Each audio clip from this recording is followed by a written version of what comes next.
എല്ലാവർക്കും നമസ്കാരം. Sari rice പ്ലസിൻ്റെ economics ക്ലാസ്സിലേക്ക് എല്ലാവർക്കും സ്വാഗതം. ഇപ്പോൾ നമ്മൾ നാഷണൽ ഇൻകം അക്കൗണ്ടിംഗ് ആണ് നമ്മൾ ഡിസ്കസ് ചെയ്യുന്നത്. അപ്പോൾ നിങ്ങൾ നാഷണൽ ഇൻകത്തെക്കുറിച്ചൊക്കെ ഒരു അവയർനെസ് കിട്ടിക്കാണുമല്ലോ അല്ലേ? നേരത്തെയുള്ള ക്ലാസ്സുകളിലൊക്കെ നാഷണൽ ഇൻകത്തെക്കുറിച്ച് അതിൻ്റെ ബേസിക്സ് ഒക്കെ അടങ്ങുന്ന ക്ലാസ്സുകൾ നിങ്ങൾ കണ്ടു കാണും.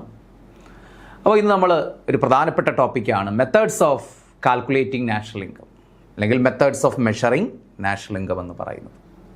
ഓക്കെ, ഇപ്പോൾ PSC എക്സാമുകൾക്ക് സ്ഥിരം ചോദിക്കാൻ നാഷണൽ ഇൻകത്തിൽ നിന്നൊരു ക്വസ്റ്റ്യൻ ഉറപ്പായിട്ടും എല്ലാ എക്സാമുകൾക്ക്, ഡിഗ്രി ലെവൽ എക്സാമുകൾക്കും അപ്പോൾ നമ്മുടെ എക്സാമിനൊക്കെ ചോദിക്കുന്ന ഒരു മേഖലയാണ് methods of calculating national income. നിങ്ങൾ കഴിഞ്ഞ വർഷത്തെ റിസർച്ച് ഓഫീസർ ക്വസ്റ്റ്യൻ കണ്ടു കാണും. അതിൽ നിന്നും നാഷണൽ ഇൻകത്തിൻ്റെ പാർട്ടിൽ നിന്ന് 2-3ഓളം ക്വസ്റ്റ്യൻസ് വന്നിട്ടുണ്ട്. ഓക്കെ, അപ്പോൾ നമുക്ക് നോക്കിയാലോ. അപ്പോൾ നിങ്ങൾക്ക് അറിയാവുന്നത് തന്നെയാണ് നാഷണൽ ഇൻകം. നമുക്ക് ജസ്റ്റ് ഒന്ന് നോക്കിയിട്ട് നമ്മുടെ ടോപ്പിക്കിലേക്ക് പോകാം. ദേശീയ വരുമാനം എന്ന് പറഞ്ഞാൽ എന്താണ്? നാഷണൽ ഇൻകം എന്ന് പറഞ്ഞാൽ എന്താണ്? നോക്കിയാലോ. Okay, national income means the total value of goods and services. അല്ലേ, നാഷണൽ ഇൻകം എന്ന് വെച്ചാൽ എന്താണ്? Total value of goods and services ആണ്. Produced annually. അല്ലേ, ആ ഗുഡ്സ് ആൻഡ് സർവീസസ് എങ്ങനെയാണ് പ്രൊഡ്യൂസ്ഡ് ആനുവലി? അല്ലേ, ഓരോ വർഷത്തിലാണ്, വാർഷികമായിട്ടാണ് കണക്കാക്കുന്നത്. ഒരു വർഷത്തിൽ ഉൽപ്പാദിപ്പിക്കുന്ന ഗുഡ്സ് ആൻഡ് സർവീസസിൻ്റെ ടോട്ടൽ വാല്യൂ ആണ്. Total value means monetary value ആണ് കേട്ടോ, പണമൂല്യമാണ്. എവിടെയാണ് ഉൽപ്പാദിപ്പിക്കുന്നത്? ഇൻ എ കൺട്രി, ഒരു രാജ്യത്ത്. അപ്പോൾ ഒരു രാജ്യത്ത് ഉൽപ്പാദിപ്പിക്കപ്പെടുന്ന ഗുഡ്സ് ആൻഡ് സർവീസ് ആനുവലി, ഒരു വർഷം ഉൽപ്പാദിപ്പിക്കപ്പെടുന്ന ഗുഡ്സ് ആൻഡ് സർവീസസിൻ്റെ മണി വാല്യൂവിനെ, ടോട്ടൽ മണി വാല്യൂവിനെയാണ് നമ്മൾ സിമ്പിളായിട്ട് നാഷണൽ ഇൻകം എന്ന് പറയും. പിന്നെ പറയുന്നത് in other words total amount of income. Total amount of income, മൊത്ത വരുമാനം. Accruing to a country. ആര് നേടിയെടുക്കുന്ന വരുമാനം? ഒരു രാജ്യത്തിന് ലഭിക്കുന്ന വരുമാനം. അപ്പോൾ മറ്റൊരു വ്യൂവിൽ നമ്മൾ പറയുകയാണ് എന്താണ്? In other words total amount of income. Total amount of income ഒരു രാജ്യത്തെ മൊത്തം വരുമാനമാണ്. അക്രൂയിങ് ടു എ കൺട്രി. ആര് നേടിയെടുക്കുന്നു? ആരിലേക്ക് വന്നു ചേരുന്നു? ഒരു രാജ്യത്തേക്ക് വന്നു ചേരുന്നു. എവിടെ നിന്നാണ്? ഫ്രം ഇക്കണോമിക് ആക്ടിവിറ്റീസ്, സാമ്പത്തിക പ്രവർത്തനങ്ങൾ. അപ്പോൾ ഒരു രാജ്യത്ത് എന്ത് നടക്കുന്നുണ്ട്? ഇക്കണോമിക് ആക്ടിവിറ്റീസ് ഉണ്ടല്ലേ. ആ ഇക്കണോമിക് ആക്ടിവിറ്റീസിൻ്റെ ഫലമായിട്ട് ആ രാജ്യത്തേക്ക് എന്ത് വന്നു ചേരുന്നു? വരുമാനം വന്നു ചേരുന്നു. ഇൻ എ ഇയേഴ്സ് ടൈം, ഒരു വർഷക്കാലയളവിൽ. അപ്പോൾ ഒരു വർഷക്കാലയളവിൽ ഒരു രാജ്യത്ത് നടക്കുന്ന സാമ്പത്തിക പ്രവർത്തനങ്ങളിൽ നിന്നും ആ രാജ്യത്തേക്ക് എന്ത് വന്നു ചേരുന്നു? വരുമാനം വന്നു ചേരുന്നു. അതിനെ നമ്മൾ എന്തെന്ന് പറയുന്നു? National income. അപ്പോൾ എല്ലാം സെയിം തന്നെയാണ്, രണ്ട് രീതിയിൽ നമ്മൾ അതിനെ വ്യാഖ്യാനിച്ചെന്നേ ഉള്ളൂ. ഒന്നെന്താ പറഞ്ഞത്? National income means total value of goods and services produced annually in a country. പിന്നെ പറഞ്ഞു the total amount of income accruing to a country from, എന്തിൽ നിന്ന് കിട്ടുന്നതാണ്? Economic activities in a year's time, ഒരു വർഷക്കാലയളവിൽ അവിടെ ഒരു രാജ്യത്തെ സാമ്പത്തിക പ്രവർത്തനങ്ങളിൽ നിന്നും ആ രാജ്യം നേടിയെടുക്കുന്ന, അല്ലെങ്കിൽ ആ രാജ്യത്തേക്ക് വന്നു ചേരുന്ന ഇൻകത്തെ പറയുന്ന പേരാണ്, ടോട്ടൽ ഇൻകത്തെ പറയുന്ന പേരാണ് എന്ത്? ദേശീയ വരുമാനം. ക്ലിയർ ആണല്ലോ? ഓക്കെ, ഇനി അപ്പോൾ നമ്മളിവിടെ ഇയർ എന്നാണ് പറഞ്ഞത് അല്ലേ, വർഷം എന്നാണ് പറഞ്ഞത്. ഇയർ എന്നല്ലേ പറഞ്ഞത്? വർഷം എന്നാണ് നമ്മൾ പറഞ്ഞത്. അപ്പോൾ ഈ ഏത് വർഷമാണ് ഇവിടെ ഉദ്ദേശിക്കുന്നത്? വർഷം എന്ന് പറയുമ്പോൾ നമ്മൾ സാധാരണ കലണ്ടർ ഇയർ ആണ് അല്ലേ, ജാനുവരി ടു പിന്നെ ഡിസംബർ ആണ്, ആ ഒരു കലണ്ടർ സർക്കിളാണ് നമ്മൾ പറയുന്നത്. പക്ഷേ ഇവിടെ അതല്ല. ഒരു വർഷം എന്ന് പറയുന്നത് എന്താണ്? April 1 to March 31 ആണ് ഒരു വർഷം കൊണ്ട് ഉദ്ദേശിക്കുന്നത്. നിങ്ങൾക്ക് അറിയാമായിരിക്കും, April 1 to March 31. അതിന് നമ്മൾ എന്തെന്ന് പറയും? ഫിനാൻഷ്യൽ ഇയർ എന്ന് പറയും. ഫിനാൻഷ്യൽ ഇയർ എന്ന് പറയും. ആ ഒരു വർഷക്കാലത്തെ ഇക്കണോമിക് ആക്ടിവിറ്റീസിൻ്റെ, അല്ലെങ്കിൽ അവിടെ പ്രൊഡ്യൂസ് ചെയ്യപ്പെടുന്ന ഗുഡ്സ് ആൻഡ് സർവീസസിൻ്റെ മണി വാല്യൂ ആണ് എന്തായിട്ട് പരിഗണിക്കുന്നത്? ദേശീയ വരുമാനമായിട്ട് പരിഗണിക്കുന്നത്. ക്ലിയർ ആണല്ലോ? അപ്പോൾ April 1, അപ്പോൾ ഫിനാൻഷ്യൽ ഇയർ എന്ന് പറയുന്നത് April 1 to March 31. ഓർക്കുക, ഇത് ഡയറക്റ്റ് ക്വസ്റ്റ്യൻ ആയിട്ടൊക്കെ ഇപ്പോൾ ചോദിക്കില്ല, എല്ലാവർക്കും അറിയാവുന്നതാണ്. പക്ഷേ സ്റ്റേറ്റ്മെൻറ്റിലൊക്കെ കാണും. ഫിനാൻഷ്യൽ ഇയർ എന്ന് പറയുന്നത് April 1 to March 31 ആണ്. April 1 മുതൽ March 31 വരെയാണ് എന്തുള്ളത്? ഫിനാൻഷ്യൽ ഇയർ, അത് സാമ്പത്തിക വർഷം എന്ന് പറയുന്നത്, അല്ലെങ്കിൽ ഇക്കണോമിക് ഇയർ എന്ന് പറയും.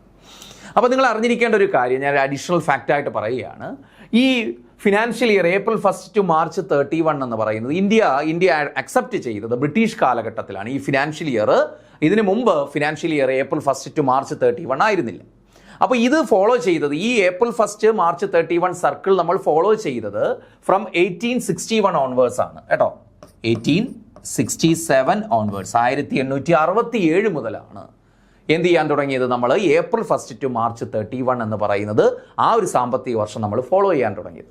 അപ്പോൾ ബ്രിട്ടീഷ് കാലഘട്ടത്തിലാണ്. അപ്പോൾ അതിന് മുൻപ് ഈ 1867 മുൻപ് നമ്മുടെ ഫിനാൻഷ്യൽ ഇയർ എന്ന് പറയുന്നത് എന്തായിരുന്നില്ല? April 1 to March 31 ആയിരുന്നില്ല.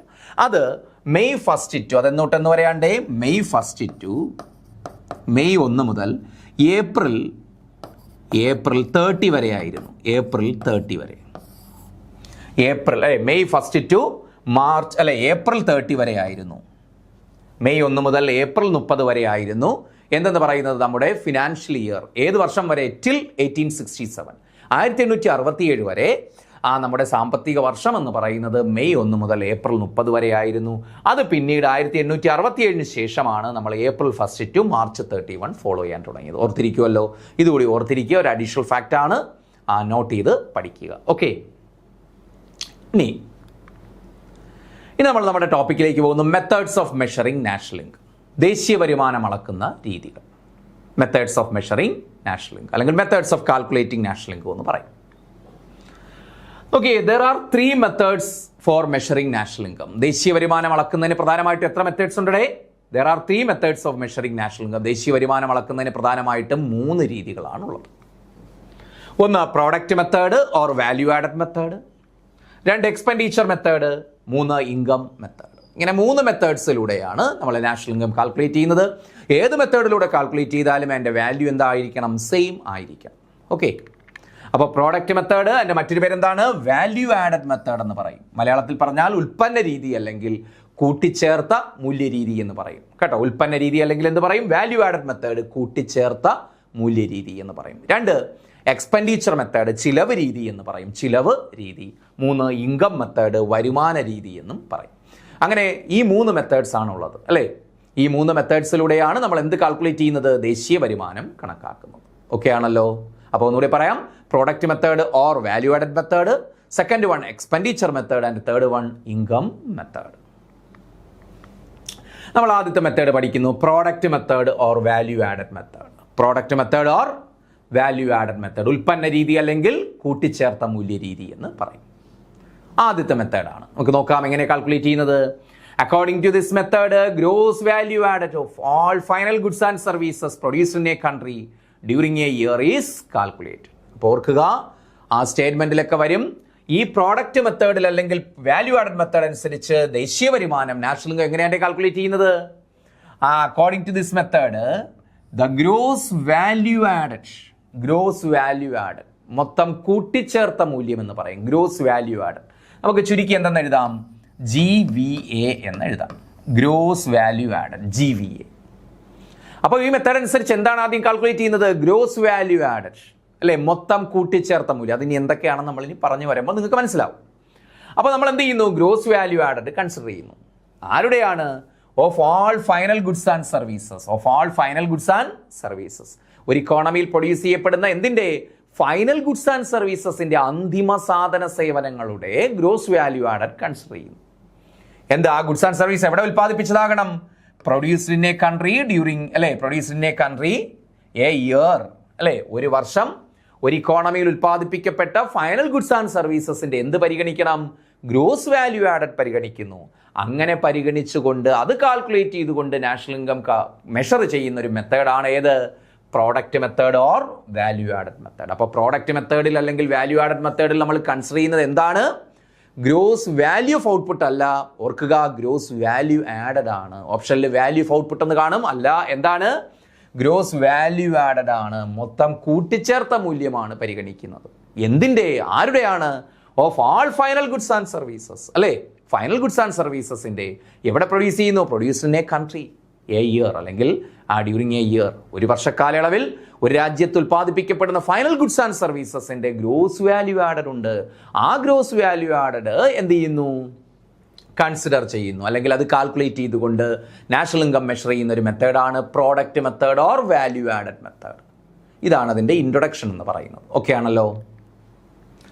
ഇനി എങ്ങനെയാണ് നമുക്ക് ഗ്രോസ് വാല്യൂ ആഡഡ് ലഭിക്കുക? Gross value added final goods and സർവീസസിന്റെ ഗ്രോസ് വാല്യൂ ആഡഡ് എങ്ങനെയാണ് ലഭിക്കുന്നത്? മൊത്തം കൂട്ടിച്ചേർത്ത മൂല്യം ലഭിക്കുന്നത് എങ്ങനെയാണ്? ഇക്വേഷൻ ആണ്, ഇമ്പോർട്ടൻ്റ് ആണ്, ചോദിക്കും. എങ്ങനെയാണ് കിട്ടുക?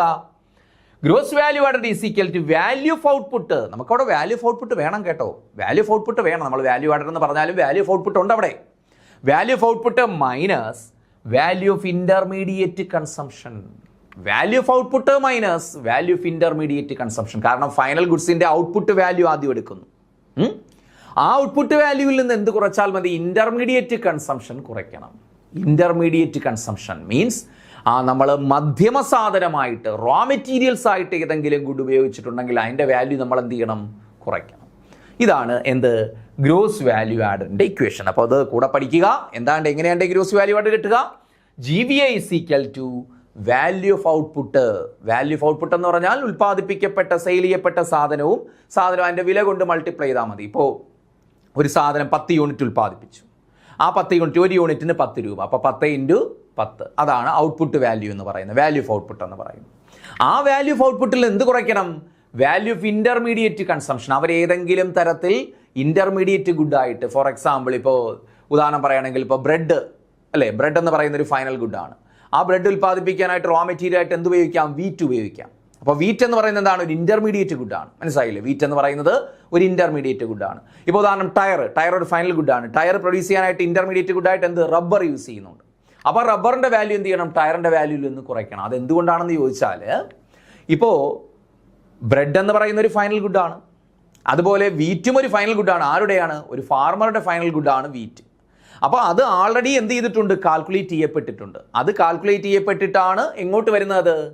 ആ ബ്രെഡിൻ്റെ ഉൽപ്പാദനത്തിലേക്ക് വരുന്നത്. അപ്പോൾ ബ്രെഡിൻ്റെ കൂടെ അത് കാൽക്കുലേറ്റ് ചെയ്ത് വെച്ച് കഴിഞ്ഞാൽ എന്താണ്? ആ ഓവർ എസ്റ്റിമേറ്റഡ് ചെയ്യപ്പെടും. നമ്മൾ ഡീറ്റെയിൽ ആയിട്ട് ഇനി പറയുന്നത് അത് ഓവർ എസ്റ്റിമേഷനായി മാറും. അതുപോലെയാണ് റബ്ബർ. ഒരു റബ്ബർ കർഷകനെ സംബന്ധിച്ച് ആൾറെഡി അയാളുടെ ഫൈനൽ ഗുഡാണ്. അത് ആൾറെഡി കാൽക്കുലേറ്റ് ചെയ്യപ്പെട്ട് കഴിഞ്ഞു. അത് വീണ്ടും എന്താണ്? ടയർ കമ്പനിയുമായുടെ വാല്യൂവിൽ നമ്മൾ ആഡ് ചെയ്തപ്പെട്ട് കഴിഞ്ഞാൽ, അത് പരിഗണിക്കാതിരുന്ന് കഴിഞ്ഞാൽ എന്ത് സംഭവിക്കും? അവിടെയും ഓവർ എസ്റ്റിമേഷൻ ഉണ്ടാകും. അതുകൊണ്ട് ഏതെങ്കിലും ഇൻ്റർമീഡിയറ്റ് ഗുഡ് യൂസ് ചെയ്യുന്ന ഒരു ഫേം യൂസ് ചെയ്യുന്നുണ്ട് എങ്കിൽ, ഒരു ഫൈനൽ ഗുഡ് പ്രൊഡ്യൂസ് ചെയ്യപ്പെടുന്നതിൽ ഇൻ്റർമീഡിയറ്റ് ഗുഡ് യൂസ് ചെയ്യുന്നുണ്ടെങ്കിൽ അതിൻ്റെ വാല്യൂ നമ്മൾ എന്ത് ചെയ്യണം? ഡിഡക്റ്റ് ചെയ്യണം. മനസ്സിലായില്ലേ? അങ്ങനെ ഡിഡക്റ്റ് ചെയ്തില്ല എങ്കിൽ അവിടെ ഒരു പ്രോബ്ലം ഉണ്ടാകും. അതിനെ പറയുന്ന പേരാണ് ഡബിൾ കൗണ്ടിങ് എന്ന് പറയും. ഡബിൾ കൗണ്ടിങ് ഓർത്തിരിക്കുക. ഡബിൾ കൗണ്ടിങ്, അതിനെയാണ് ഡബിൾ കൗണ്ടിങ്, മലയാളത്തിൽ ഇരട്ട ഗണന എന്നൊക്കെ പറയും. ഇരട്ട ഗണന, ഡബിൾ കൗണ്ടിങ് എന്ന് പറയും. കാരണം ഒരു വാല്യൂ, ഒരു സാധനത്തിൻ്റെ വാല്യൂ ഒന്നിലധികം തവണ നാഷണൽ ഇൻകത്തിൽ കാൽക്കുലേറ്റ് ചെയ്യപ്പെടുന്നു. ഇപ്പോൾ വീറ്റ് നമ്മൾ ആൾറെഡി കാൽക്കുലേറ്റ് ചെയ്യപ്പെട്ടു. ഇപ്പോൾ ഉദാഹരണം പറയുകയാണെങ്കിൽ, ഇപ്പോൾ ഒരു ഫാർമർ എന്താണ് 1000 രൂപയുടെ വീറ്റ് ഉൽപ്പാദിപ്പിച്ചു. അവരുടെ ഔട്ട്പുട്ട് വാല്യൂ എന്ന് പറയുന്നത് ₹1000 ആണെന്ന് വയ്ക്കുക. 1000 രൂപയുടെ വീറ്റ് ഉൽപ്പാദിപ്പിച്ചു. ഓക്കെ ആണല്ലോ? അവിടെ ഔട്ട്പുട്ട് വാല്യൂ 1000 ആണ്. വാല്യൂ ആഡഡ് അല്ലേ ഞാൻ പറഞ്ഞ? വാല്യൂ ഓഫ് ഔട്ട്പുട്ട് 1000 രൂപയാണ്. അതിൽ നിന്ന് 500 രൂപയുടെ വീറ്റ് ആര് മേടിക്കുകയാണ്? 500 രൂപയുടെ വീറ്റ് ഒരു ബേക്കർ, ദാറ്റ് മീൻസ് ഒരു ബേക്കറിക്കാരൻ മേടിച്ചു. ഓക്കെ, അദ്ദേഹം എന്താണ് 500 രൂപയുടെ വീറ്റ് കൊണ്ട് അദ്ദേഹം എന്ത് ചെയ്യുന്നു? ഒരു 2000 രൂപയുടെ ബ്രെഡ് ഉൽപ്പാദിപ്പിച്ചു. 2000 രൂപയുടെ ബ്രെഡ് ഉൽപ്പാദിപ്പിച്ചു. അപ്പോൾ ബ്രെഡിൻ്റെ ഔട്ട്പുട്ട് വാല്യൂ എത്രയാണ്? 2000. വീറ്റിൻ്റെ ഔട്ട്പുട്ട് വാല്യൂ 1000. അപ്പോൾ അവിടുത്തെ ടോട്ടൽ ഔട്ട്പുട്ട് വാല്യൂ, ആ ഇക്കോണമിയുടെ ടോട്ടൽ ഔട്ട്പുട്ട് വാല്യൂ എന്ന് പറയുന്നത് എത്ര? 2000 + 1000, 3000 ആണ് ടോട്ടൽ ഔട്ട്പുട്ട് വാല്യൂ. ക്ലിയർ ആണല്ലോ? അപ്പോൾ വീറ്റിൻ്റെ ഔട്ട്പുട്ട് വാല്യൂ, ഫാർമറുടെ ഔട്ട്പുട്ട് വാല്യൂ 1000, ബേക്കറുടെ അല്ലെങ്കിൽ ബ്രെഡിൻ്റെ ഔട്ട്പുട്ട് വാല്യൂ 2000. അങ്ങനെ ആ ഇക്കോണമിയിൽ ഇവർ രണ്ടുപേരെ ഉള്ളെങ്കിൽ ആ ഇക്കോണമിയുടെ ടോട്ടൽ ഔട്ട്പുട്ട് വാല്യൂ എന്ന് പറയുന്നത് 2000 + 1000 എത്രയാണ്? 3000 ആണ്. ഇതിനെ നമുക്ക് നാഷണൽ ഇൻകമായിട്ട് പരിഗണിക്കാൻ പറ്റില്ല. അതുകൊണ്ടാണ് നമ്മൾ എന്തെടുക്കുന്നത്? അപ്പോൾ അവിടെ നമ്മൾ വാല്യൂ ഓഫ് ഔട്ട്പുട്ട് എടുത്തുള്ളൂ കേട്ടോ. ഇവിടെ നമ്മൾ വാല്യൂ ഓഫ് ഔട്ട്പുട്ട് എടുത്തുള്ളൂ.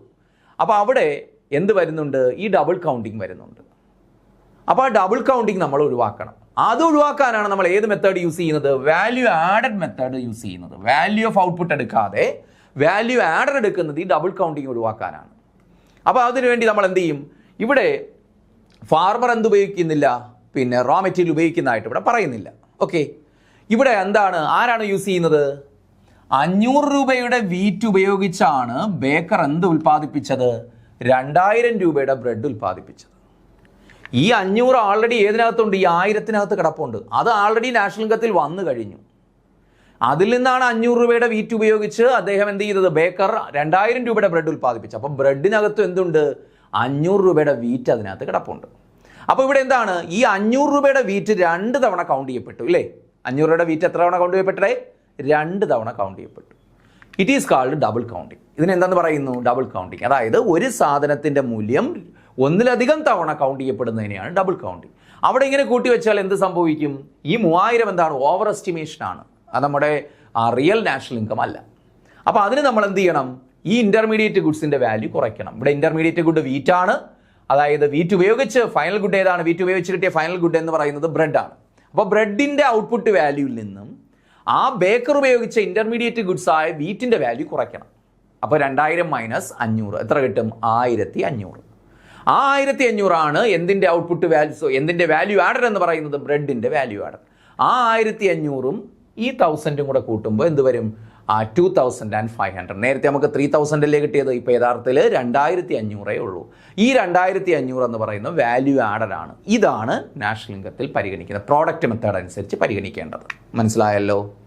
ഓക്കെ അല്ലേ? അതുകൊണ്ടാണ് നമ്മൾ വാല്യൂ ഓഫ് ഔട്ട്പുട്ടിന് പകരം ഗ്രോസ് വാല്യൂ ആഡഡ് എടുക്കുന്നത്. മനസ്സിലായോ? GVA എടുക്കുന്നത്. ഏത് പ്രശ്നം സോൾവ് ചെയ്യാൻ? ഡബിൾ കൗണ്ടിങ് എന്ന പ്രശ്നം സോൾവ് ചെയ്യുക. അപ്പോൾ ഈ പോയിന്റ് ഒക്കെ നോട്ട് ചെയ്ത് വെച്ചേക്കണം. ഇതിനെ ബേസ് ചെയ്തൊക്കെയാണ് ക്വസ്റ്റ്യൻ വരിക. അപ്പോൾ ഗ്രോസ് വാല്യൂ ആഡഡ് എന്ന് പറയുന്നത് എങ്ങനെ കിട്ടും? Value of output minus value of intermediate consumption. Value of output minus value of intermediate consumption. Intermediate കൺസംഷനെ കുറിച്ച് മെൻഷൻ ചെയ്യുന്നുണ്ടെങ്കിൽ അത് കുറയ്ക്കണം. അപ്പോൾ നമുക്ക് ഗ്രോസ് വാല്യൂ ആഡഡ് കിട്ടും. ഇങ്ങനെയുള്ള ഗ്രോസ് വാല്യൂയുടെ ഏതൊക്കെ പ്രോഡക്ട്സിന്റെ ഗ്രോസ് വാല്യൂ ആഡഡ് ഉണ്ട്, ഏതൊക്കെയാണ് നമ്മുടെ രാജ്യത്ത് ഉൽപ്പാദിപ്പിക്കുന്നത്, അതിൻ്റെ എല്ലാം ഗ്രോസ് വാല്യൂ ആഡഡ് എടുക്കും. എന്നിട്ട് അതെല്ലാം കൂടി ആഡ് ചെയ്യുമ്പോൾ we get national income as per the product method. Okay ആണല്ലോ? ഇനി നോക്ക്, ഈ വാല്യൂ ഓഫ് ഔട്ട്പുട്ട് എങ്ങനെയാണ് കിട്ടുന്നത്? നമ്മൾ നേരത്തെ തൊട്ട് മുന്നേ എന്താ പറഞ്ഞു? നമ്മൾ ഗ്രോസ് വാല്യൂ ആഡഡ് കിട്ടിയത് വാല്യൂ ഓഫ് ഔട്ട്പുട്ടിൽ നിന്നും വാല്യൂ ഓഫ് ഇന്റർമീഡിയറ്റ് കൺസംഷൻ കുറച്ചു. ഓക്കെ ആണല്ലോ? ഗ്രോസ് വാല്യൂ ആഡഡ് കിട്ടിയത് value of output minus value of intermediate consumption. ഇനി വാല്യൂ ഓഫ് ഔട്ട്പുട്ട് എങ്ങനെ കിട്ടും? ദാ നോക്കിയേ, വാല്യൂ ഓഫ് ഔട്ട്പുട്ട് എങ്ങനെ കിട്ടും നോക്ക്. Value of output Q is equal to market price into quantity of output. Market price into quantity of output. Market പ്രൈസിനെ എന്തുകൊണ്ട് മൾട്ടിപ്ലൈ ചെയ്യുക? ക്വാണ്ടിറ്റി ഓഫ് ഔട്ട്പുട്ട് കൊണ്ട്. അവർ ഉൽപ്പാദിപ്പിച്ച സാധനത്തിൻ്റെ അളവിനെ അതിൻ്റെ മാർക്കറ്റ് പ്രൈസ്, നിലവിലുള്ള വില കൊണ്ട് മൾട്ടിപ്ലൈ ചെയ്താൽ എന്ത് കിട്ടും? വാല്യൂ ഓഫ് ഔട്ട്പുട്ട് കിട്ടും. ആ വാല്യൂ ഓഫ് ഔട്ട്പുട്ടിൽ നിന്നാണ് നമ്മൾ മുന്നേ എന്ത് കുറച്ചത്? വാല്യൂ ഓഫ് ഇന്റർമീഡിയറ്റ് കൺസംഷൻ കുറച്ചത്. അപ്പോൾ നമുക്ക് എന്ത് കിട്ടി? വാല്യൂ ആഡഡ് കിട്ടി. ഓക്കെ ആണല്ലോ? അപ്പോൾ value of output is equal to market price into quantity of output. Okay, ഇതാണ് എന്തിൻ്റെ? വാല്യൂ ഓഫ് ഔട്ട്പുട്ടിൻ്റെ ഇക്വേഷൻ. ഇനി ഇതാ നോക്ക്, നമ്മുടെ രാജ്യത്തെ സംബന്ധിച്ച് ഒരുപാട്, നമ്മൾ നേരത്തെ ഒരു സിമ്പിൾ എക്സാമ്പിൾ ആയിട്ട് ഒരു ഫാർമറും അതുപോലെ പിന്നെ എന്താണ് ഒരു ബേക്കറിനെയും മാത്രമേ പറഞ്ഞുള്ളൂ. അപ്പോൾ ഇവർ മാത്രമല്ല, ഒരുപാട് ഫേംസ്, ഒരുപാട് ഉൽപ്പാദക യൂണിറ്റുകൾ എവിടെയുണ്ട്? നമ്മുടെ രാജ്യത്തുണ്ട്. ഇവരെല്ലാം ഫൈനൽ ഗുഡ്സ് പ്രൊഡ്യൂസ് ചെയ്യുന്നില്ലേ? ഉണ്ട്. അപ്പോൾ നമ്മൾ അസ്യൂം ചെയ്യുകയാണ്, if there are n firms in the economy, ഒരു ഇക്കോണമിയിൽ n ഫേംസ് ഉണ്ട് എങ്കിൽ, എന്ന് വെച്ചാൽ നമുക്ക് എത്രയെന്ന് അറിയില്ല, ആയിരക്കണക്കിന് സ്ഥാപനങ്ങളുണ്ട്, ലക്ഷക്കണക്കിന് സ്ഥാപനങ്ങളുണ്ട്. അതുകൊണ്ട് നമ്മൾ അസ്യൂം ചെയ്യുന്നു, if there are n firms in the economy, അങ്ങനെ n ഫേംസ് ഉണ്ട് എങ്കിൽ, ഒരു ഇക്കോണമിയിൽ n ഫേംസ് ഉണ്ട് എങ്കിൽ, GDP is the sum total of, ഓർക്കുക GDP എന്ന് പറയുന്നത് എന്താണ്? സം ടോട്ടൽ ആണ്, ആകെത്തുകയാണ്. എന്തിൻ്റെ? ഗ്രോസ് വാല്യൂ ആഡഡ് അല്ലേ? Gross value added GVA total ആണ്. ആരുടെ? Of all firms in the domestic territory of an economy. അപ്പോൾ ഓർക്കുക, ഒരു ഇക്കോണമിയിൽ n ഫേംസ് ഉണ്ട് എങ്കിൽ GDP എന്ന് പറയുന്നത് നാഷണൽ ഇൻകം GDP തമ്മിൽ വ്യത്യാസമുണ്ട്. നമ്മൾ പറയാം. ആദ്യം നമ്മൾ ബേസ് ആയിട്ട് GDP എടുത്തിട്ടാണ് അതിൽ നിന്ന് നാഷണൽ ഇൻകത്തിലേക്ക് വരുന്നത്. ഓക്കെ, നമ്മൾ പറയും. അപ്പോൾ GDP എന്ന് പറയുന്നത്, ഗ്രോസ് ഡൊമസ്റ്റിക് പ്രോഡക്റ്റ് എന്ന് പറയുന്നത് ഈസ് ദ സം ടോട്ടൽ, ആകെത്തുകയാണ്. എന്തിൻ്റെ തുകയാണ്? വാല്യൂ ഓഫ് ഔട്ട്പുട്ടിൻ്റെ അല്ല, മറിച്ച് ഗ്രോസ് വാല്യൂ ആഡഡിൻ്റെയാണ്. ആരുടെ gross value added? Of all firms. All firms എന്ന് വെച്ചാൽ നമ്മൾ നേരത്തെ പറഞ്ഞ n ഫേംസ് ഇല്ലേ? ആ n ഫേംസിന്റെ ഗ്രോസ് വാല്യൂ ആഡഡിന്റെ തുകയാണ്. എവിടെയുള്ള ഫേംസ് ആണ്? In the domestic territory of an economy. ഒരു രാജ്യത്തിന്റെ ഡൊമസ്റ്റിക് ടെറിട്ടറിയിൽ, ഒരു രാജ്യത്തിന്റെ ഉള്ളിൽ അല്ലെ, അവരുടെ ആഭ്യന്തര പ്രദേശത്തുള്ള ഫേംസ് ആണ്. നമ്മുടെ രാജ്യത്തെ സ്ഥാപനങ്ങളായിരിക്കണം, അല്ല വിദേശ സ്ഥാപനങ്ങളല്ല. നമ്മുടെ രാജ്യത്തിനകത്തെ സ്ഥാപനങ്ങൾ അവിടെ ഉൽപ്പാദിപ്പിക്കപ്പെട്ട ഫൈനൽ ഗുഡ്സിന്റെ എന്ത്? ഗ്രോസ് വാല്യൂ ആഡഡ് എടുക്കുന്നു. ആ ഗ്രോസ് വാല്യൂ ആഡഡ് എല്ലാം കൂടി ആഡ് ചെയ്യുമ്പോൾ വി ഗെറ്റ് GDP. നമുക്ക് എന്ത് കിട്ടും? GDP കിട്ടും. ക്ലിയർ ആണല്ലോ? ഇത് ഇമ്പോർട്ടൻ്റ് ആണ്, കാണാതെ തന്നെ പഠിക്കുക. ഇനി നമുക്കത് ഇക്വേഷൻ രൂപത്തിൽ എഴുതാം. GDP is equal to GVA1 എന്ന് വെച്ചാൽ n ഫേംസ് ഉണ്ടെന്ന് പറഞ്ഞില്ലേ? അതുകൊണ്ട് അതിനകത്ത് ആദ്യത്തെ firm, gross value added of the first firm, GVA1 എന്ന് വെച്ചാൽ എന്താണ്ട്? Gross value added of the first firm, ഒന്നാമത്തെ സ്ഥാപനത്തിന്റെ മൊത്തം കൂട്ടിച്ചേർത്ത മൂല്യം, പ്ലസ് GVA2 രണ്ടാമത്തെ സ്ഥാപനത്തിന്റെ ഗ്രോസ് വാല്യൂ ആഡഡ്, പ്ലസ് അങ്ങനെ എവിടം വരെ ആഡ് ചെയ്യണം? GVAN വരെ ആഡ് ചെയ്യണം. അപ്പോൾ നമുക്ക് എന്ത് കിട്ടും? GDP കിട്ടും. അപ്പോൾ GDP is equal to GVA1 plus GVA2 plus etcetera plus GVAN. ഉദാഹരണമായിട്ട് 5 സ്ഥാപനങ്ങളെ ഉള്ളെങ്കിൽ നമുക്ക് എങ്ങനെ വരും ഇക്വേഷൻ? എന്നാലോചിച്ച് നോക്കിയേ, 5 സ്ഥാപനങ്ങളെ ഇക്കോണമിയിലുള്ളൂ. അപ്പോൾ നമുക്ക് എന്ത് ചെയ്താൽ മതി? ഓരോ സ്ഥാപനത്തിൻ്റെയും ഗ്രോസ് വാല്യൂടെ എടുത്തിട്ട് GDP എങ്ങനെ കിട്ടും? GDP is equal to GVA1 plus GVA2 plus GVA3 plus GVA4 plus GVA5. Okay, ഇവിടെ നമ്മൾ n ഫേംസ് ഉള്ളത് കൊണ്ട് നമ്മൾ പറഞ്ഞു GDP is equal to GVA1 plus GVA2 plus GVA3 plus etcetera plus GVAN എന്ന് പറയും. ക്ലിയർ അല്ലേ? ഇതാണ് GDPയുടെ ഇക്വേഷൻ. ഇത് ഇമ്പോർട്ടൻ്റ് ആണ്. ഏത് മെത്തേഡാണ്? ഇതൊക്കെ ഓപ്ഷനിൽ കാണും. ഏത് മെത്തേഡ് അനുസരിച്ചാണ്? മറക്കരുത്, പ്രോഡക്റ്റ് മെത്തേഡ്. ഓപ്ഷനിൽ ഇൻകം മെത്തേഡ്, എക്സ്പെൻഡിച്ചർ മെത്തേഡൊക്കെ കാണും. പ്രോഡക്റ്റ് മെത്തേഡിൽ GDP കാൽക്കുലേറ്റ് ചെയ്യുന്ന ഇക്വേഷനാണിത്. ഇനി ഇത് നോക്ക്, ടു റീച്ച് നാഷണൽ ഇൻകം, നമുക്കിതിൻ്റെ നാഷണൽ ഇൻകത്തിലേക്ക് പോകണമെങ്കിൽ, ദേശീയ വരുമാനത്തിലേക്ക് പോകണമെങ്കിൽ, ഓക്കെ. അപ്പോൾ അതിന് മുന്നേ ഒരു കാര്യം കൂടെ പറഞ്ഞോട്ടെ. നമ്മുടെ ഈ ഫൈനൽ ഇക്വേഷൻ കിട്ടിയില്ലേ? ഇതിന് നമുക്കൊന്ന് സിംപ്ലിഫൈ ചെയ്ത് എഴുതാം. ഒന്ന് സിംപ്ലിഫൈ ചെയ്ത് ഇങ്ങനെ എഴുതാം. GDP is equal to ഇവിടെ ആഡ് ചെയ്യുന്നതിന് നമുക്ക് ഏതാ sign? Sigma I is equal to 1. ഓർക്ക് I എന്ന് പറയുന്നത് ഒരു ഫേമിനെ ഇൻഡിക്കേറ്റ് ചെയ്യുന്നു. ഇവിടെ ഫേംസിൻ്റെ GVA കൂട്ടുന്നത്. I is equal to 1 to n.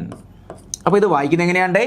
GDP is equal to sigma I is equal to 1 to n എന്ന് വെച്ചാൽ സ്ഥാപനം 1 മുതൽ n വരെയുള്ള സ്ഥാപനങ്ങളുടെ സം. എന്തിൻ്റെ സം? GVA. ഇതിനെ ഒന്ന് സിംപ്ലിഫൈ ചെയ്ത് ഇങ്ങനെ എഴുതാം. ഇവിടെ ഒരു I ഇവിടെ കൊടുക്കും. അപ്പോൾ GDP is equal to sigma I is equal to 1 to n GVA. നമ്മൾ ഈ എഴുതിയ ഇക്വേഷൻ തന്നെയാണ് തൊട്ട് താഴെ എഴുതിയിരിക്കുന്നത്. സിംപ്ലിഫൈ ചെയ്ത് എഴുതിയെന്നേ ഉള്ളൂ. ചില ടെക്സ്റ്റുകളിൽ അങ്ങനെ കൊടുത്തിട്ടുണ്ട്. ഓക്കെ, അപ്പോൾ നമ്മൾ ആദ്യം പറഞ്ഞ ഇക്വേഷൻ നമ്മളൊന്ന് സിംപ്ലിഫൈ ചെയ്തു. GDP is equal to sigma അല്ലെ, ആഡ് ചെയ്യുന്നുണ്ട് sigma I is equal to 1. I എന്ന് പറയുന്ന ഒരു ഫേമിനെ റെപ്രസെന്റ് ചെയ്യുന്നു കേട്ടോ. I എന്ന് പറയുന്ന ഇവിടെ എന്താണ്? ഒരു ഫേമിനെ റെപ്രസെന്റ് ചെയ്യുന്നു. I is equal to 1 to n എന്ന് വെച്ചാൽ 1 മുതൽ n വരെയുള്ള സ്ഥാപനങ്ങൾ, അവരുടെ സം. എന്തിൻ്റെ സം ആണ്? GVA, ഗ്രോസ് വാല്യൂ ആഡഡിൻ്റെ സം. ഈ ഇക്വേഷൻ തന്നെയാണ് ഇവിടെയും എഴുതിയേക്കുന്നത്. അതുകൂടെ ഒന്ന് നോട്ട് ചെയ്ത് വച്ചേക്കണം. ഓപ്ഷനിൽ ഇവിടെ ഏതാണ് കൊടുക്കുന്നതെന്ന് നമുക്ക് പറയാൻ പറ്റില്ല. ഓക്കെ, ഇനി നമുക്കിവിടെ GDP അല്ലേ കിട്ടിയത്? അല്ലേ, GDP ആണ് കിട്ടിയത്. ഗ്രോസ് ഡൊമസ്റ്റിക് പ്രോഡക്റ്റ് ആണ് കിട്ടിയത്. നമുക്ക് നാഷണൽ ഇൻകത്തിലേക്ക് എത്തിച്ചേരണം. യഥാർത്ഥത്തിൽ നാഷണൽ ഇൻകം എന്ന് പറയുന്നത്, നമ്മൾ ഇനി ഇക്വേഷനൊക്കെ പഠിക്കുമ്പോൾ നിങ്ങൾക്ക് കൂടുതൽ ക്ലാരിറ്റി വരും. നാഷണൽ ഇൻകം എന്ന് പറയുന്നത് NNPFC ആണ് കേട്ടോ. NNP at factor cost. ഇതെന്താണെന്ന് ഇനി നമുക്ക് അടുത്ത ക്ലാസ്സുകളിൽ നമുക്ക് നിങ്ങൾക്ക് മനസ്സിലാവും. അപ്പോൾ ഇവിടെ നിങ്ങൾ ഓർക്കുക, GDP ആണ് നമ്മൾ ഇതുവരെ കണ്ടത് അല്ലേ.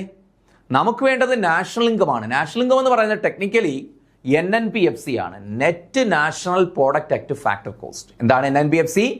Net national product at factor cost. ഇതിൻ്റെ പ്രോബ്ലം ഒക്കെ ചെയ്യുമ്പോൾ നിങ്ങൾക്ക് ക്ലാരിറ്റി വരും.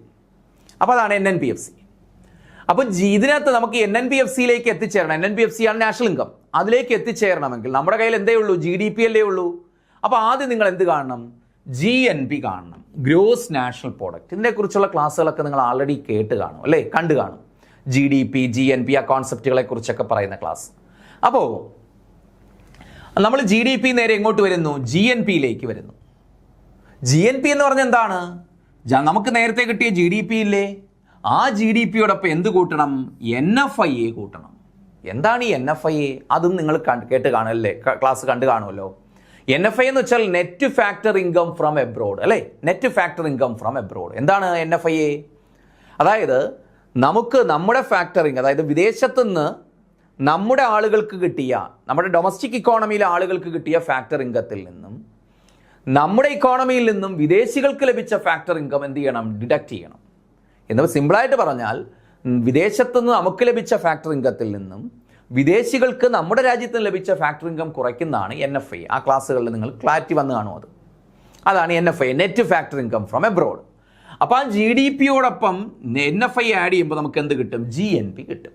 ഓക്കെ, ഇനി ആ GNPയിൽ നമ്മൾ എങ്ങോട്ട് പോകണം? NNPയിലേക്ക് പോകണം. ഇതെല്ലാം ഈ പറഞ്ഞേക്കുന്ന എല്ലാം മാർക്കറ്റ് പ്രൈസിലാണ് പറഞ്ഞേക്കുന്നത് കേട്ടോ. ഇതിൻ്റെ വാല്യൂ എല്ലാം എടുത്തേക്കുന്നത് നിലവിലെ മാർക്കറ്റ് പ്രൈസിലാണ് പറഞ്ഞേക്കുന്നത് കേട്ടോ. അപ്പോൾ NNP is equal to NNP കിട്ടാൻ GNP യിൽ എന്ത് കുറച്ചാൽ മതി? ഡിപ്രീസിയേഷൻ കുറച്ചാൽ മതി. തേയ്മാന ചിലവ് കുറയ്ക്കണം. ഡിപ്രീസിയേഷൻ അല്ലേ? എന്താണ് ഡിപ്രീസിയേഷൻ എന്ന് വെച്ചാൽ the loss of value fixed assets അല്ലെങ്കിൽ the wear and tear of fixed assets. Fixed അസറ്റ്സിന് വെയർ ആൻഡ് ടെയറിലൂടെ ഉണ്ടാകുന്ന ലോസ് ഓഫ് വാല്യൂവിനെ പറയുന്ന പേരാണ് എന്ത്? ഡിപ്രീസിയേഷൻ എന്ന് പറയുന്നത്. അതായത് മെഷീനറിക്കൊക്കെ ഡിപ്രീസിയേഷൻ പറ്റൂലേ? ആ ഫിക്സഡ് അസറ്റ്സിന് ഉണ്ടാകുന്ന തേയ്മാന ചിലവ്, അതാണ് ഡിപ്രീസിയേഷൻ. അപ്പോൾ ആ GNP നമുക്കിപ്പോൾ കിട്ടിയ GNP യിൽ നിന്നും ഡിപ്രീസിയേഷൻ കുറയ്ക്കുമ്പോൾ അത് എന്തിലേക്ക് കിട്ടും? നമുക്ക് NNP കിട്ടും, നെറ്റ് നാഷണൽ പ്രോഡക്റ്റ് കിട്ടും. അപ്പോൾ GDPയോടൊപ്പം NFI ആഡ് ചെയ്തപ്പോൾ നമുക്ക് GNP കിട്ടി. ആ GNP യിൽ നിന്ന് ഡിപ്രീസിയേഷൻ കുറച്ചപ്പോൾ നമുക്ക് എന്ത് കിട്ടി? NNP കിട്ടി, നെറ്റ് നാഷണൽ പ്രോഡക്റ്റ് കിട്ടി. ഇനി നമുക്ക് വേണ്ടത് എന്താണ്? NNPFC ആണ്. NNP അറ്റ് ഫാക്ടർ കോസ്റ്റ് എന്ന് പറയും കേട്ടോ. NNP അറ്റ് ഫാക്ടർ കോസ്റ്റ് അതിന് ഡീറ്റെയിൽ ആയിട്ട് ഇനി വരുന്ന ക്ലാസ്സുകളിൽ നിങ്ങൾക്ക് ക്ലാരിറ്റി വരുമല്ലേ. അപ്പോൾ NNPFC is equal to, that means national income അല്ലേ? NNPFC ആണ് national income, is equal to എന്താണ്? NNPMP എന്ന് വെച്ചാൽ ഈ NNP മുകളിൽ പറഞ്ഞിരിക്കുന്ന എല്ലാം മാർക്കറ്റ് പ്രൈസിലാണ് പറഞ്ഞിരിക്കുന്നത്, അതുകൊണ്ട് എടുത്ത് പറയുന്നതേ ഉള്ളൂ. NNPMP minus NIT, net indirect tax. NIT എന്താണ്ട്? Net indirect tax. അപ്പോൾ NNP അറ്റ് മാർക്കറ്റ് പ്രൈസിൽ നിന്നും NIT കുറയ്ക്കുമ്പോൾ നമുക്ക് എന്ത് വരും? NNPFC കിട്ടും, ദാറ്റ് മീൻസ് നാഷണൽ ഇൻകം കിട്ടും. അപ്പോൾ GDPയിൽ നിന്നും ആദ്യം എന്തിലേക്ക് വന്നു? നമ്മൾ GNPയിലേക്ക് വന്നു. GDPയോടൊപ്പം NFI കൂട്ടിയപ്പോൾ GNP കിട്ടി. ആ GNPയിൽ നിന്നും ഡിപ്രീസിയേഷൻ കുറച്ചപ്പോൾ NNP കിട്ടി. ആ NNPയിൽ നിന്നും എന്താണ്? NIT കുറച്ചപ്പോൾ നെറ്റ് ഇൻഡയറക്റ്റ് ടാക്സ്. NITയുടെ ഇക്വേഷൻ ഇതാണ്, അത് നിങ്ങൾ ആ ക്ലാസ് കണ്ടു കാണും. NIT is equal to IT minus S. Indirect ടാക്സിൽ നിന്ന് എന്ത് കുറയ്ക്കണം? സബ്സിഡി കുറയ്ക്കുന്നതാണ് NIT. അപ്പോൾ NNPMPയിൽ നിന്നും, കാരണം മാർക്കറ്റ് പ്രൈസിലുള്ള NNPയിൽ നിന്നും NIT കുറയ്ക്കുമ്പോൾ നമുക്ക് ഫാക്ടർ കോസ്റ്റിലുള്ള NNP കിട്ടും. ഫാക്ടർ കോസ്റ്റിലുള്ള NNPയെ വിളിക്കുന്ന പേരാണ് national income, that means NNP at factor cost. Clear ആണല്ലോ? ഇതാണ് നാഷണൽ ഇൻകം. നാഷണൽ ഇൻകം എന്ന് പറയുന്നത് NI, നാഷണൽ ഇൻകം. ഇതാണ്, ഇങ്ങനെയാണ് പ്രോഡക്റ്റ് മെത്തേഡ് അനുസരിച്ച് നമ്മൾ എവിടെ എത്തിച്ചേരുന്നത്? നാഷണൽ ഇൻകത്തിൽ എത്തിച്ചേരുന്നത്. ക്ലിയർ ആണല്ലോ? ഓക്കെ. അപ്പോൾ നമ്മൾ നേരത്തെ പറഞ്ഞ കാര്യങ്ങളോടുകൂടി തന്നെയാണ് ഒന്നുകൂടി അഡീഷണൽ ആയിട്ട് നോട്ട്സ് ആഡ് ചെയ്തേക്കുന്നേ ഉള്ളൂ. Value of output is equal to price into quantity of output അല്ലേ? വാല്യൂ ഓഫ് ഔട്ട്പുട്ട് നമ്മൾ നേരത്തെ പറഞ്ഞ എന്താണ്? Price into quantity of output എന്നാണ് പറഞ്ഞത് അല്ലേ? Price into quantity of output. ഇതിന് മറ്റൊരു ഇക്വേഷൻ കൂടിയുണ്ട്. Normally price into quantity of output ആണ് പറയുന്നത്. ഇതിന് മറ്റൊരു ഇക്വേഷൻ കൂടിയുണ്ട്, അത് പറയാനാണ് ഇവിടെ നമ്മൾ ഒന്നുകൂടി ഇത് ആഡ് ചെയ്തത്. എന്താണ് വാല്യൂ ഓഫ് ഔട്ട്പുട്ട് എന്ന് പറയുന്നത്? Sales plus change in stock. Sales plus change in stock. അപ്പോൾ വാല്യൂ ഓഫ് ഔട്ട്പുട്ടിന് രണ്ട് ഇക്വേഷൻ ഉണ്ട്. അപ്പോൾ എക്സാമിന് ചോദിക്കുമ്പോൾ എന്താണ്? Choose the correct equation of value of output എന്ന് ചോദിക്കും. അപ്പോൾ നമ്മൾ പഠിച്ചുകൊണ്ട് പോകണ ഏതാണ്? Price into quantity of output. ചിലപ്പോൾ അത് ഓപ്ഷനിൽ കാണില്ല.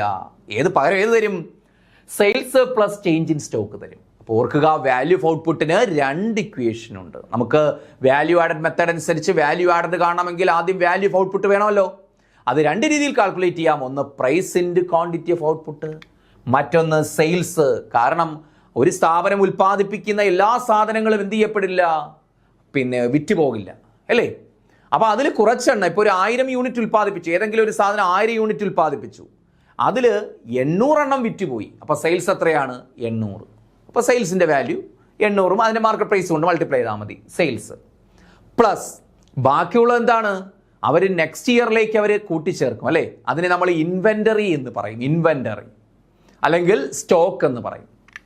അപ്പോൾ ആ ചേഞ്ച് ഇൻ സ്റ്റോക്ക് ആണെന്ന് വെച്ചാൽ വിൽക്കപ്പെടാതെ നമ്മൾ അടുത്ത വർഷത്തേക്ക് കൊണ്ടുപോകുന്നത്. ഇപ്പോൾ 1000 യൂണിറ്റ് ഉൽപ്പാദിപ്പിച്ചു, അതിൽ 800 യൂണിറ്റ് വിറ്റുപോയി, ബാക്കി എത്രയുണ്ട്? 200 യൂണിറ്റ് ഉണ്ട്. ആ 200 യൂണിറ്റ് അവരെന്ത് ചെയ്യും? നെക്സ്റ്റ് ഇയറിലേക്ക് ആഡ് ചെയ്യും, നെക്സ്റ്റ് ഇയറിലെ പ്രൊഡക്ഷനിലേക്ക് ആഡ് ചെയ്യും. അതിനെയാണ് നമ്മൾ എന്തെന്ന് പറയുന്നത്? Change in stock, change in inventory എന്നൊക്കെ പറയും. ചേഞ്ച് ഇൻ സ്റ്റോക്ക് അല്ലെങ്കിൽ ചേഞ്ച് ഇൻ ഇൻവെൻ്ററി എന്ന് പറയും. അപ്പോൾ ആ സെയിൽസിനോടൊപ്പം ചേഞ്ച് ഇൻ സ്റ്റോക്ക് കൂടി ചേരുന്നതാണ് എന്ത്? Value of output. ഇങ്ങനെയും ഇതിനെ വ്യാഖ്യാനിക്കാം. Sales plus change in stock അല്ലെങ്കിൽ ചേഞ്ച് ഇൻ ഇൻവെൻ്ററി എന്ന് പറയും കേട്ടോ. ചേഞ്ച് ഇൻ സ്റ്റോക്കിനെ ചേഞ്ച് ഇൻ ഇൻവെൻ്ററി എന്നും പറയും. ഇനി ആ ചേഞ്ച് ഇൻ സ്റ്റോക്ക് അല്ലെങ്കിൽ ചേഞ്ച് ഇൻ ഇൻവെൻ്ററി കിട്ടുന്നത് എങ്ങനെയാണ്? Closing stock minus opening stock. ആ സ്ഥാപനത്തിന് ഒരു അക്കൗണ്ടിങ് ഇയർ കാണുമല്ലോ, ഒരു അക്കൗണ്ടിങ് പീരീഡ് ഉണ്ട്. ആ അക്കൗണ്ടിങ് പീരീഡിലെ ക്ലോസിംഗ് സ്റ്റോക്കിൽ നിന്നും ഓപ്പണിംഗ് സ്റ്റോക്ക് നമ്മൾ ഡിഡക്റ്റ് ചെയ്യുമ്പോഴാണ് എന്ത് കിട്ടുന്നത്? ചേഞ്ച് ഇൻ സ്റ്റോക്ക് കിട്ടുന്നത്. ക്ലോസിംഗ് സ്റ്റോക്കിൽ നിന്നും അല്ലേ, വിൽപ്പനയെല്ലാം കഴിഞ്ഞ് ക്ലോസിംഗ് സ്റ്റോക്ക് ഉണ്ട്. ആ ക്ലോസിംഗ് സ്റ്റോക്കിൽ നിന്നും ഇവർ പ്രൊഡക്ഷൻ തുടങ്ങിയ സമയത്ത് ഒരു ഓപ്പണിംഗ് സ്റ്റോക്ക് ഉണ്ടല്ലോ, ആ ഓപ്പണിംഗ് സ്റ്റോക്ക് കുറയ്ക്കുമ്പോൾ എന്ത് കിട്ടും? ചേഞ്ച് ഇൻ സ്റ്റോക്ക് അല്ലെങ്കിൽ ചേഞ്ച് ഇൻ ഇൻവെന്ററി. മറ്റൊരു ഇക്വേഷൻ പറഞ്ഞാൽ production during the year minus sales during the year. അങ്ങനെയും നമുക്ക് എഴുതാം. Production during the year minus sales. ഒരു സ്ഥാപനത്തിന്റെ ഒരു വർഷത്തെ ഉൽപ്പാദനത്തിൽ നിന്നും അവരുടെ സെയിൽസ് കുറച്ചാൽ എന്ത് കിട്ടും? ചേഞ്ച് ഇൻ ഇൻവെന്ററി കിട്ടും, അല്ലെങ്കിൽ ചേഞ്ച് ഇൻ സ്റ്റോക്ക് കിട്ടും. 1000 യൂണിറ്റ് ഉൽപ്പാദിപ്പിച്ചു, അതിൽ നിന്നും വിറ്റുപോയത് എത്രയാണ്? ചേഞ്ച് ഇൻ അവരുടെ വാല്യൂ ഓഫ് സെയിൽസ് എന്ന് പറയുന്നത് 800 ആണ്. അപ്പോൾ 1000-ൽ നിന്ന് 800 കുറയ്ക്കുമ്പോൾ 200 കിട്ടും. അതെന്താണ്? ചേഞ്ച് ഇൻ സ്റ്റോക്ക് ആണ്, അല്ലെങ്കിൽ ചേഞ്ച് ഇൻ ഇൻവെന്ററി. 2 ഇക്വേഷൻ ഉണ്ട്. Closing stock minus opening stock, അല്ലെങ്കിൽ production during the year minus sales during the year. മനസ്സിലായില്ലേ? അതാണ് ചേഞ്ച് ഇൻ സ്റ്റോക്ക്. അപ്പോൾ ആദ്യം സെയിൽസിനോടൊപ്പം ഈ ചേഞ്ച് ഇൻ സ്റ്റോക്ക് കൂടി ആഡ് ചെയ്യുമ്പോൾ നമുക്ക് എന്ത് കിട്ടും? വാല്യൂ. കാരണം അങ്ങനെ സ്പ്ലിറ്റ് ചെയ്ത് പറയാൻ കാരണം ഉൽപ്പാദിപ്പിക്കുന്ന എല്ലാ സാധനങ്ങളും വിറ്റ് പോകില്ല.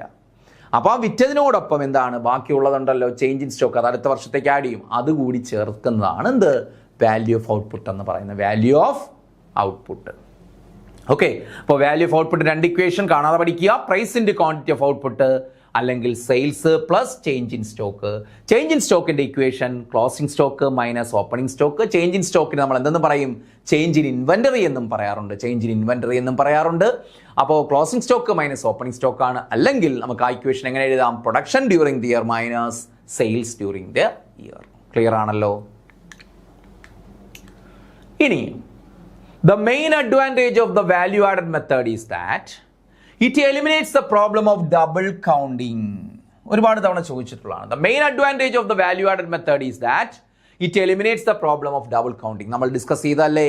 അപ്പോൾ ഇതിന്റെ ഏറ്റവും വലിയ അഡ്വാൻറ്റേജ് ഏത് മെത്തേഡിന്റെ? പ്രോഡക്റ്റ് മെത്തേഡിന്റെ ഏറ്റവും വലിയ അഡ്വാൻറ്റേജ് എന്ന് പറയുന്നത് ഇറ്റ് എലിമിനേറ്റ്സ്, ഈ മെത്തേഡ് ഒഴിവാക്കുന്നു. എന്തൊഴിവാക്കുന്നു? The problem of double counting. ഏത് പ്രശ്നം ഇതിൽ വരുന്നില്ല? ഡബിൾ കൗണ്ടിങ് എന്ന് പറയുന്ന പ്രോബ്ലം ഇതിൽ കടന്നു വരുന്നില്ല. ഇരട്ടഗണന എന്ന് പറയുന്ന പ്രശ്നം കടന്നു വരുന്നില്ല. വൈ? എന്തുകൊണ്ടാണ്? കാരണം എന്താണ്? എങ്ങനെയാണ് നമ്മളത് ഒഴിവാക്കിയത്? അത് ഒഴിവാക്കിയത് എങ്ങനെയാണ്? നമ്മൾ വാല്യൂ ഓഫ് ഔട്ട്പുട്ടിൽ നിന്ന് എന്ത് കുറച്ചു? ഇന്റർമീഡിയറ്റ് കൺസംഷൻ നമ്മൾ കുറച്ചു. അപ്പോഴാണ് ആ പ്രശ്നം സോൾവ് ചെയ്യപ്പെട്ടത്, അല്ലേ?